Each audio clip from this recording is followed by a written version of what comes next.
ब्रह्मास्त्र विद्या का अगला लेक्चर। ब्रह्मास्त्र विद्या का जो मुख्य तंत्र है उसे सांख्यान तंत्र कहते हैं। उसमें थोड़ी बहुत समझ दी गई है ब्रह्मास्त्र विद्या के बारे में।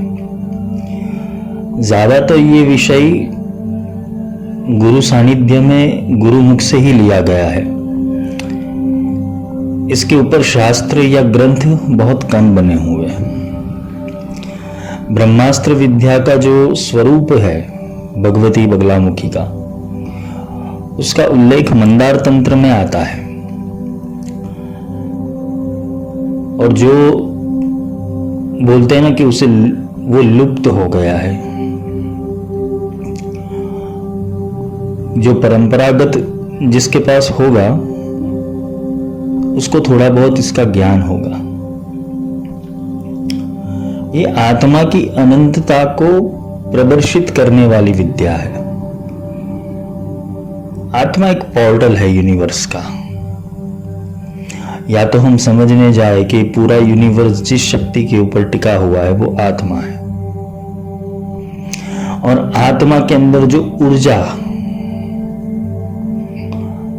आत्मा जिस ऊर्जा से चल रही है उसे ब्रह्म कहते हैं। और ये ब्रह्म का अस्त्र, उसे ब्रह्मास्त्र कहते हैं। हमें पूरे विषय के अंदर जब तक ये ब्रह्मास्त्र विद्या का अध्याय खत्म नहीं होगा तब तक हमें आत्मा को पकड़कर चलना पड़ेगा, क्योंकि सब विद्याएं संलग्न आत्मा से है। पूरी ब्रह्मास्त्र विद्या संलग्न आत्मा से है, क्योंकि आत्मा किसी बंधन में नहीं फंसती, वो मुक्त है। वहां कोई किसी भी प्रकार का माया, अभिचार, षटकर्म आत्मा के ऊपर नहीं लगता। कल मैंने समझाया था कि जो भी कुछ हो रहा है प्रोग्रामिंग, जो जी रहा है या मर रहा है, वो सूक्ष्म देह के अलावा कुछ भी नहीं है। ये सूक्ष्म देह बना क्यों? विचार ये भी आना चाहिए, तर्क ये भी लगना चाहिए कि सूक्ष्म देह बना क्यों, किस कारणवश ये सूक्ष्म देह की उत्पत्ति हुई।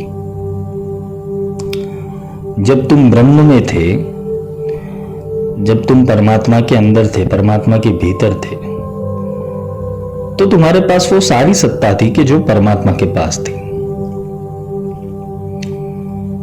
अब परमात्मा ने उद्घोष कर दिया, एको हम बहुश्यामी, बिग बैंग हुआ।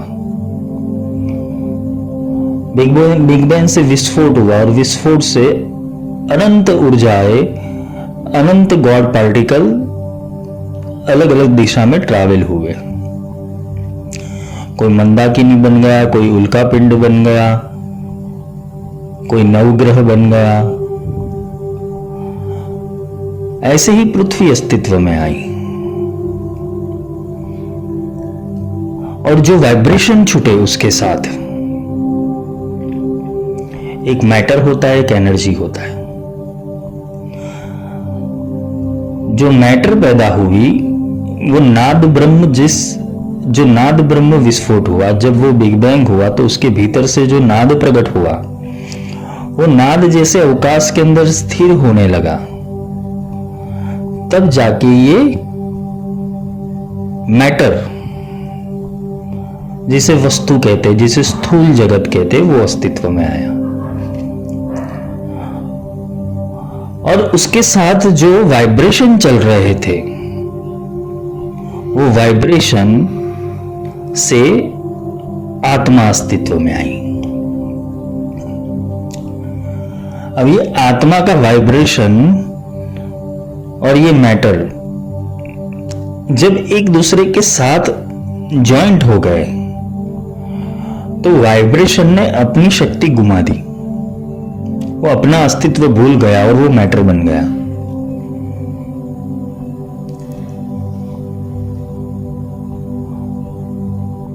मैटर के अंदर वाइब्रेशन है, यानी शरीर के अंदर आत्मा है, बस आत्मा अपनी विस्मृति कर चुका है, वो भूल चुका है कि वो वाइब्रेशन के अलावा कुछ नहीं है, वो एक शक्ति के अलावा कुछ नहीं है, वो एक एहसास के अलावा कुछ नहीं है। तो ये जो भाष्य हुआ, ऐसे अनंत भाष्य पैदा हो गए। एक में से 2 हुए, 2 में से 4 हुए, 4 में से 8 हुए, 8 में से 16, 16 में से 32, 32 में से 64, ऐसे अनंत विस्तरण हो गया।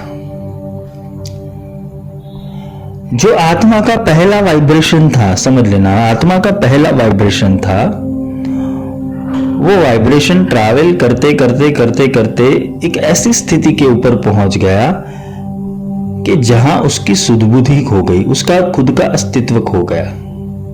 जो वो पहले था वो भूल गया, उसके ऊपर बहुत सारे मैटर चढ़ गए, और ये मैटर के साथ एक एंटी मैटर पैदा हुआ, जो हमेशा वो मैटर को खींचता रहा है पैरेलल यूनिवर्स के अंदर। यानी कि जो तुम हो वास्तविकता के अंदर, वो तुम्हें भाष्यमान नहीं हो रहा है, पर तो जो तुम नहीं हो उसे तुम पकड़ के चल रहे हो। इसे पैरेलल यूनिवर्स कहते हैं। आत्मा को समझने हेतु तुम्हें विज्ञान को थोड़ा बहुत समझना पड़ेगा। यानी तुम मैटर के अंदर हो, और मैटर के अंदर भी तुम वाइब्रेशन के रूप के अंदर हो, लेकिन ये वाइब्रेशन का रूप तुम भूल चुके हो, इसलिए तुम मैटर हो। और तुम्हारे सामने जो एंटी मैटर पैदा हुआ है, वो तुम्हें ऐसे, वो अपने अस्तित्व से तुम्हें समझा रहा है कि तुम भी एक स्थूल के अलावा कुछ भी नहीं हो, तुम स्थूल तत्व के अलावा कुछ भी नहीं हो। तो पैरेलल यूनिवर्स के अंदर थियरी क्या समझा रही है कि जो तुम हो उसका ऑपोजिट तुम्हारे लिए क्रिएशन हो चुका है, जिसके कारण जो वाइब्रेशन सुसुप्त अवस्था में चली गई है वो देख नहीं पाती है। वो सत्य किसको मानती है? एंटी मैटर को, एक दूसरे स्वरूप को सत्य मानती है। और वो दूसरा स्वरूप क्या है? कि मैं मनुष्य हूं, मेरा शरीर है, मेरा ऐसा रंग है, मेरा ऐसा रूप है, मेरा ऐसा आकार है, मेरी इतनी हाइट है, मेरा इतना वजन है, मैं इस देश का हूं, मैं इस भाषा को जानता हूं। एक दूसरा रूप खड़ा हो गया है जिसके अंदर तुम्हारी ऊर्जा बंध गई है। तो एंटी मैटर में से तुम्हें पहले मैटर में आना पड़ेगा, और मैटर में से वाइब्रेशन की ओर जाना पड़ेगा। इसे कहते हैं स्थूल से सूक्ष्म में आना, और सूक्ष्म में से कारण में जाना। तभी समझ में आएगा कि तुम्हारी वास्तविकता है क्या। तभी तुम्हारे भीतर ज्ञानमय कोश और विज्ञानमय कोश का प्रागट्य होगा। जब ये वाइब्रेशन हरकत में आएगी, ये वाइब्रेशन जब हरकत में आती है, तब तुम अपनी खोज लगाते हो, वास्तविक खोज। तब तुम्हें आत्मा का थोड़ा बहुत एहसास होता है कि मैं ये नहीं हूं, या तो फिर मैं कौन हूं। ये प्रश्न खड़े होते हैं, और ये जब प्रश्न खड़े होते हैं तो तुम जाते हो भयंकर गुरुओं के पास, शास्त्रों के पास जाते हो, वेदों के पास जाते हो, उपनिषद के पास जाते हो, यूट्यूब पे जाते हो, कभी कभार फेसबुक के ऊपर चले जाते हो। माया तो हर जगह विस्तृत हो चुकी है, क्योंकि एंटी मैटर तुम्हें समझाने के लिए, तुम्हें फंसाने के लिए बहुत कुछ रचना करके रखी है। ये मैट्रिक्स है। पहले मैट्रिक्स शास्त्रों से हुआ, दूसरा मैट्रिक्स अब हो गया है टोटली मेंटली हो गया है। पहले शरीर से मैट्रिक्स फैला। कैसे फैला? कि हर एक ग्रंथ के अंदर लिखा है कि भाई बाइबल में लिखा है आदम और ईव की उत्पत्ति हुई। भागवत पढ़ोगे तो उसके अंदर मनु और शत्रुपा की उत्पत्ति हुई। कुरान की तो कोई अलग ही कहानी है। तो पहले एक मनुष्य अस्तित्व में आया, फिर उसकी जाति पड़ी, उसके रंग बदले, उसके भेष बदले, उसका देश बदला। यह विस्तरण होता चला गया, और जैसे जैसे विस्तरण होता चला गया तो स्थूल रूप की माया अस्तित्व के अंदर आई, जिससे एक मनुष्य दूसरे मनुष्य से भिन्न लग रहा है।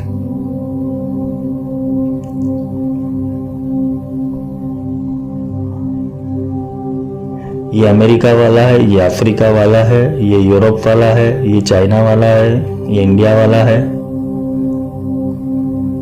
बाइबल के अंदर तो लिखा है कि भाई आदम और ईव की उत्पत्ति हुई, फिर ये इतनी सारी प्रजातियां कैसे पैदा हो गई। भागवत में लिखा है कि मनु और शत्रुपा ने जन्म लिया, तो फिर ये सारे जो बाहरी देशों के लोग हैं वो कैसे अस्तित्व में आए। तो पहले स्थूल रूप से माया प्रकट हो गई, फिर हर एक के अंदर मन अलग अलग विषयों को लेके बैठ गया, जिसे एंटी मैटर कहते हैं, वो अस्तित्व में आया। इसलिए हर एक मनुष्य दूसरे मनुष्य से भिन्न बनता गया, उसके भीतर का ज्ञान और विज्ञान दोनों अलग बनता गया, उसके भीतर का धर्म अलग बनता गया। मन के स्तर के ऊपर आने पर माया और बृहद हो गई। तो जो पहले वाला वाइब्रेशन था, जो एकोहम बहुश्यामी या बिग बैंग के समय जो वाइब्रेशन उत्पन्न हुआ था, उसका अस्तित्व ही हम भूल गए। हम फंस चुके शरीर की माया के अंदर, मन के माया के अंदर। और मन की माया जितनी विस्तरण होती गई उतना अहंकार बढ़ता गया। वो दृढ़ होने लगा, और जैसे जैसे वो दृढ़ होने लगा, तुम अपने इसी सत्य को पकड़ के चलने लगे। जबकि तुम थे कौन पहले? एक सिर्फ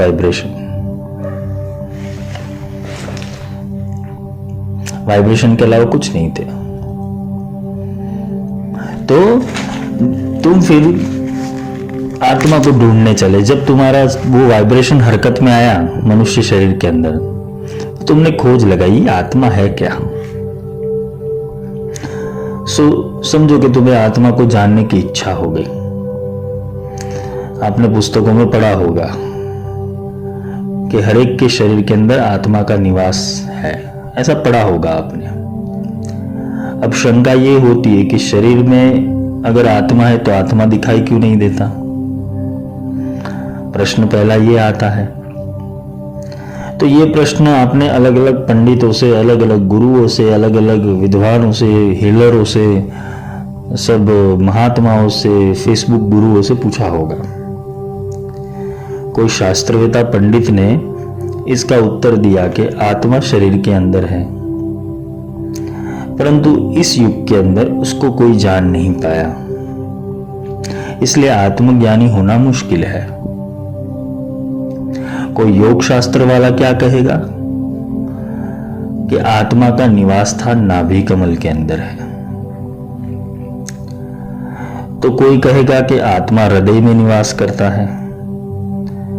तो कोई उत्तर देगा कि आत्मा का निवास स्थान भ्रुकुटी के बीच के अंदर है। उसे सतत ध्यान के अभ्यास से तुम उसे देख सकते हो। और जिसने आधा पढ़ा है और आधा नहीं पढ़ा, जिसे बोलते हैं ना कि मूर्ख, अनपढ़ और गवार, ऐसे पंडित क्या व्याख्या करते हैं कि आत्मा का निवास स्थान ब्रह्मरंध्र के अंदर है। समाधि लक्ष्य से ही उसके दर्शन होते हैं। ये बड़ी बड़ी व्याख्या करने वाले तुम्हें मिल जाएंगे, बड़ी बड़ी व्याख्या करेंगे। कोई बोलेगा भ्रुकुटी के अंदर है, कोई बोलेगा ब्रह्मरंध्र के अंदर है, कोई बोलेगा हृदय कमल के अंदर है, कोई बोलेगा नाभि के अंदर है, कोई बोलेगा मूलाधार के अंदर है। तो आत्मा है तो है कहां? आत्मा सिर्फ एक वाइब्रेशन है, एक हरकत है जो स्थूल शरीर के अंदर फंस चुकी है। अब जब वो जागेगी तो अपनी सारी अनंत शक्तियों के साथ ही जागेगी जो परमात्मा के अंदर निहित है। इसलिए भगवान ने दैवी संपदा, गीता के अंदर दैवी संपदा और विभूति योग के अंदर अपने ये वाइब्रेशन को, यानी कि आत्मा के स्वरूप की अनंतता को प्रदर्शित किया कि मैं कौन हूं। अगर सोचो तुम्हारे अंदर आत्मा ही नहीं होती तो क्या तुम सुन सकते थे? क्या तुम देख सकते थे? क्या तुम बोल सकते थे? क्या तुम किसी गंध की पारख कर सकते थे? क्या तुम इस शरीर को चला सकते थे अगर आत्मा ही नहीं होती तो जो भी कुछ है तुम्हारे भीतर वो वाइब्रेशन के थ्रू ही है, पर तुमने शरीर को सत्य मान बैठे हो, इसलिए तुम्हें आत्मदर्शन हो नहीं रहा है। तो सब लोग क्या करते, पुस्तक पढ़ के पोपट बन जाते हैं, तोता बन जाते हैं, रटा हुआ तोता। किसी भागवत कथाकार को पूछोगे तो वो बहुत अच्छी व्याख्या आत्मा की कर लेगा। किसी शास्त्र पठन, किसी हीलर को पूछ लोगे वो भी अच्छी व्याख्या कर लेगा, लेकिन वो आत्मा के मूल तक तुम्हें नहीं ले जाएगा, क्योंकि आत्मा स्वयं में परिपूर्ण है। गुरु सिर्फ उसे हरकत देता है और सही दिशा देता है। वो एनर्जी को उसकी सही दिशा के अंदर मोड़ देता है, तब जाके आत्मा का ट्रैवलिंग संभव है। तभी जाके वो सूक्ष्म देह से तुम यात्रा कर सकते हो। कितने लोग बोलते हैं कि मैंने सूक्ष्म देह से यात्रा करी और यहां से यहां जाके आया, वो अच्छा है, चलो। तुम्हें देख देख के यही देखना मिला कि उसके घर में क्या हो रहा है, इसके घर में क्या हो रहा है। मुंबई जाके देख लिया ऐसे कि अमिताभ बच्चन क्या कर रहा है, देख लो सूक्ष्म शरीर से यही गतिविधि देख लो, उसका काम ही यही है। ये सारी मन की कल्पना और भ्रांतियां है। सूक्ष्म शरीर जब शरीर से बाहर निकलता है तो वो अपने मूल उद्गम की ओर ही जाता है, क्योंकि वो उसे अट्रैक्ट करता है। इधर उधर वो नहीं घूमने जाता, इधर उधर मन ही घूमने जाता है। तुम्हें एक सिर्फ भाव होता है शरीर छोड़ने का, क्योंकि मन उस समय तंद्रा अवस्था में होता है। इसलिए तुम्हें लग रहा है कि मैं एक ट्रैवलिंग कर रही है, मेरा आत्मा ट्रैवलिंग कर रहा है, मेरा सूक्ष्म शरीर ट्रैवलिंग कर रहा है। ये सिर्फ भाष्य होता है।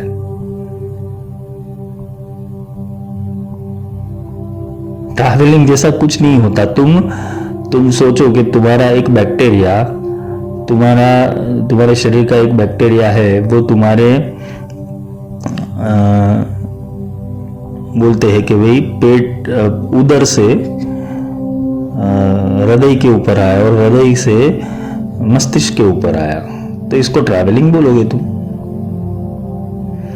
वो तो सिर्फ एक गतिविधि के कारण उसको एक रास्ता मिला था, तो वो इधर से उधर पहुंचा और उतना देखा, मस्तिष्क पे पहुंच गया तो बोला कि भाई मैंने ट्रैवलिंग किया। नहीं, वो प्रवाह था सिर्फ।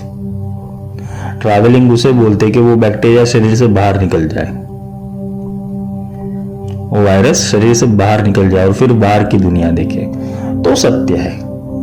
तो सूक्ष्म देह की यात्रा तभी जाके सत्य मानो कि जब तुम कुछ ऐसी चीज देख लो जो इस दुनिया की नहीं है,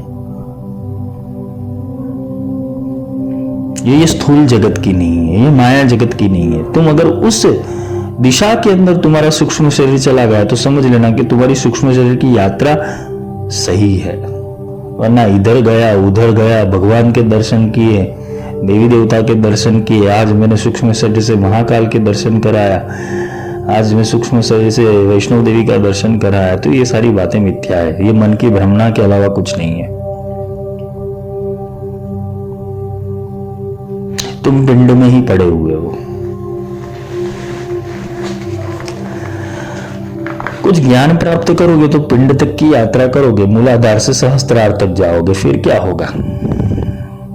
कितने अच्छे मूर्ख पंडित तुम्हें यही समझाते हैं या तो जो बोलते हैं ना कि वो अपने आप को सेल्फ गुरु जो बोलने वाले होते, वो तुम्हें यही समझाते कि भाई बेटा मूलाधार से सहस्त्रार के ऊपर आ जाओ, यात्रा खत्म हो गई। अरे सहस्त्रार के ऊपर आने के ऊपर तो यात्रा शुरू होती है। सहस्त्रार तक तो पिंड का ही आवरण है, सहस्त्रार के बाहर जो कुछ भी है वो सहस्त्रार के बाहर है।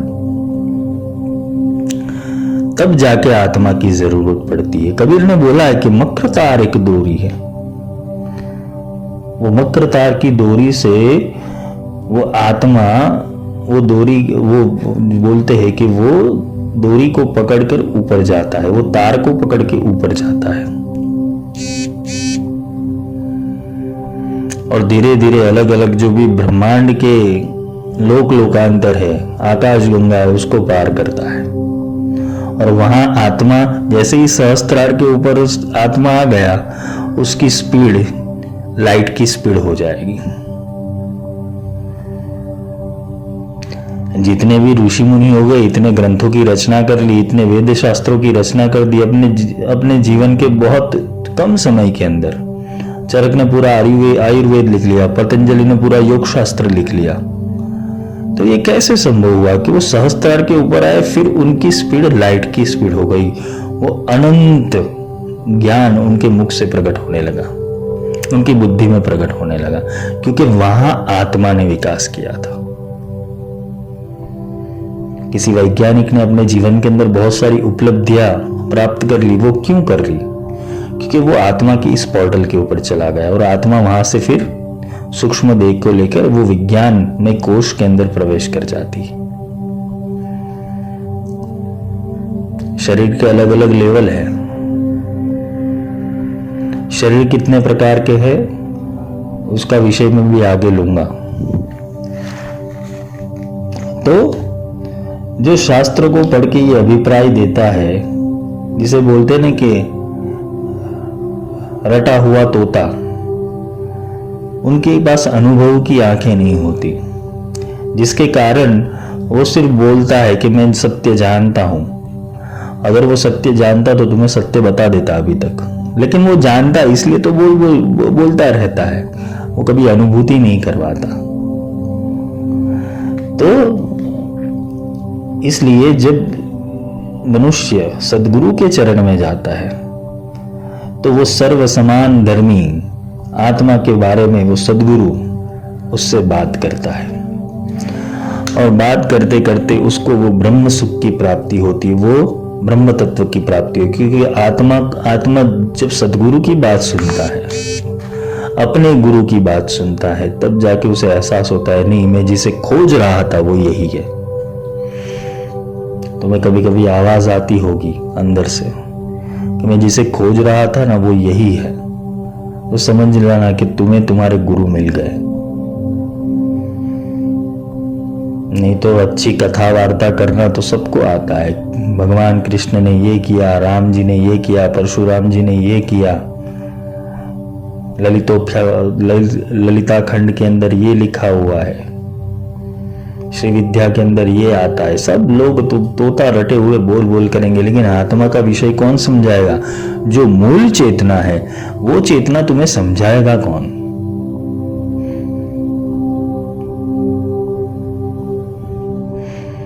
कोई बोलेगा सकल रिम से मंत्र बोलो, कोई बोलेगा कैरी रिम से मंत्र बोलो, कोई बोलेगा हसक हल रिम से मंत्र बोलो। अरे भाई, सब कुछ एक ही है। मूल तत्व लो लाओ, तुम्हारे भीतर मूल तत्व की लौ प्रकट हो गई तभी जाके तुम आत्मा तक पहुंच पाओगे, वरना तुम इसी शास्त्रों के ज्ञान विज्ञान के अंदर, मैट्रिक्स के अंदर उलझे रहोगे।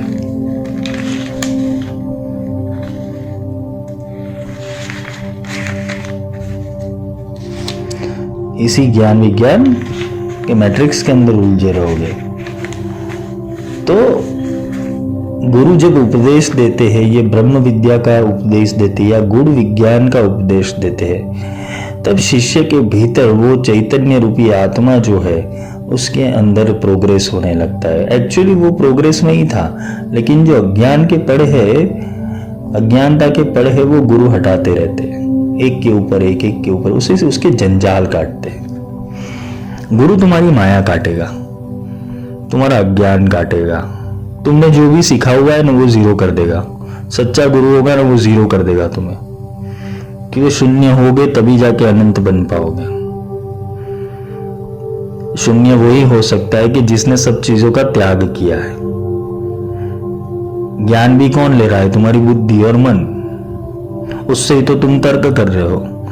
पर आत्मा, जब आत्मा के बारे में अपने मन से पूछो कि आत्मा क्या है, पूछो एक बार।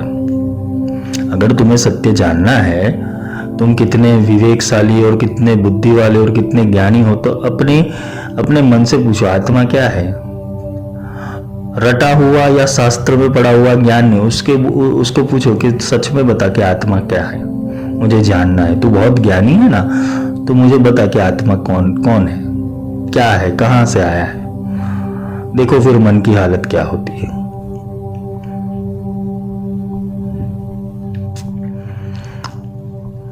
फिर देखो मन की हालत क्या होती है।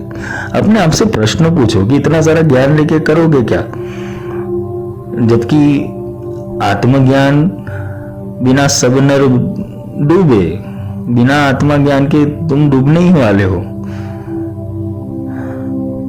गंगा में नहाने से तुम पवित्र नहीं हो जाओगे, ज्ञान रूपी गंगा में नहाने से तुम्हारे पाप कर्म कटते हैं। पाप कर्म जैसा कुछ नहीं होता। पाप कर्म क्या है? वो एक संचित कर्म है। जब तुम्हें सद्गुरु मिल जाते और तुम्हारा आकलन सही हिसाब से आत्मा के लिए होता है कि मुझे अपनी पहचान करनी है और मुझे ये जन्म और मृत्यु के चक्र में से छूटना है, तब जाके गुरु ये सारा तुम्हारा सेटलमेंट कर देते हैं और जाओगा। कर्म काटने वाले गुरु ही होते, गुरु कृपा से कर्म कटते हैं और कर्म काट के तुम्हें आत्मज्ञान की ओर ले जाते हैं। क्योंकि भगवान कृष्ण ने भी यही गीता में कहा है कि आत्मज्ञान से ही कर्म कटेंगे। क्योंकि तुम्हारा आत्मा ज्ञान ही बन रहा है, तुम्हें मूल ज्ञान मिल रहा है, ब्रह्म ज्ञान मिल रहा है, तो अपने आप सारे संशय अविद्या तुम्हारे भीतर से निकल जाएगी।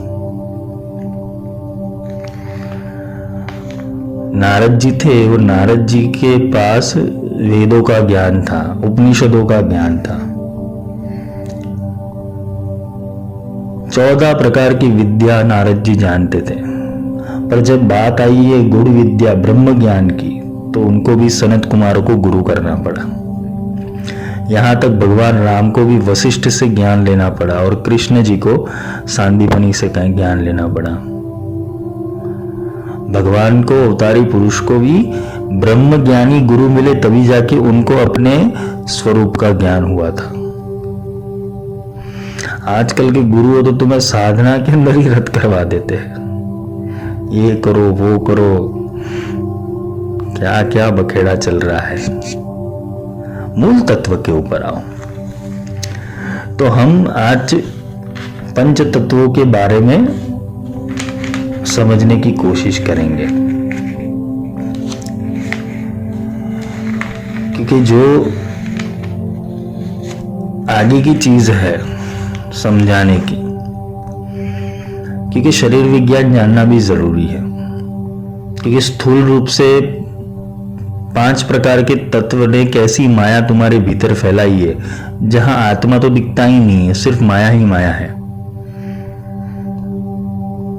और ये माया को समझना भी जरूरी है। माया को समझोगे तो माया में से निकल पाओगे ना, माया को समझे ही नहीं तो माया में से निकलोगे कैसे? तो ये समझना जरूरी है।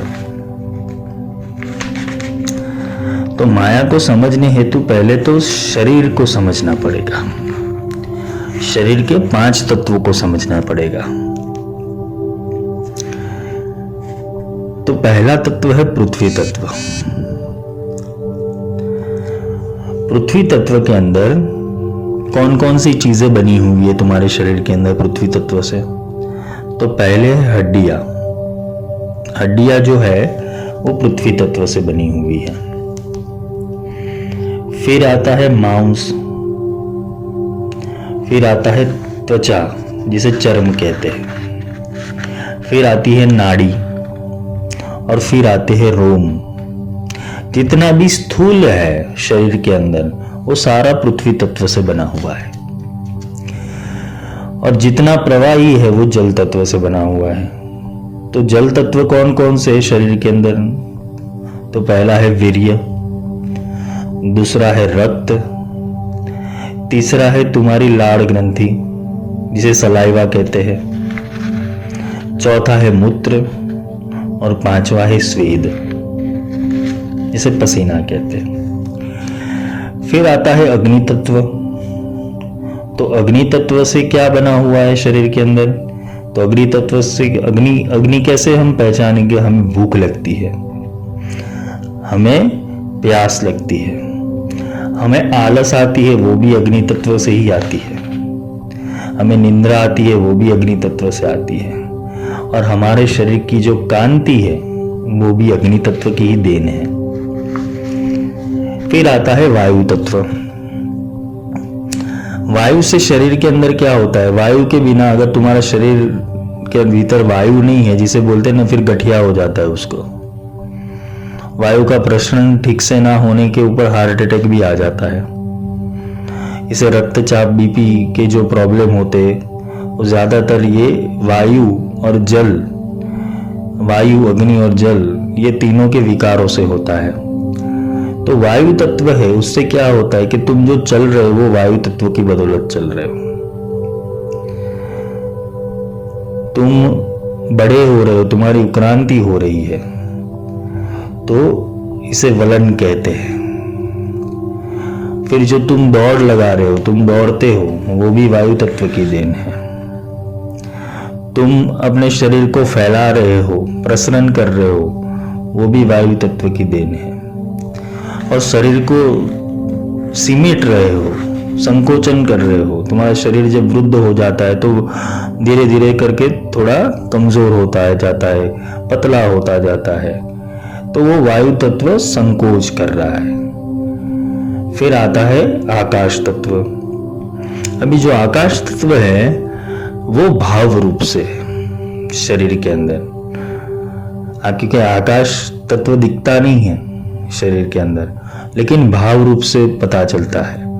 ये मन और उसके विकार है वो आकाश तत्व से पैदा हुए हैं, जिसे हमें काम आता है, क्रोध आता है, हमें शोक होता है, हमें मोह होता है, और हमें भय लगता है। ये सारा आकाशीय तत्वों का आंदोलन है।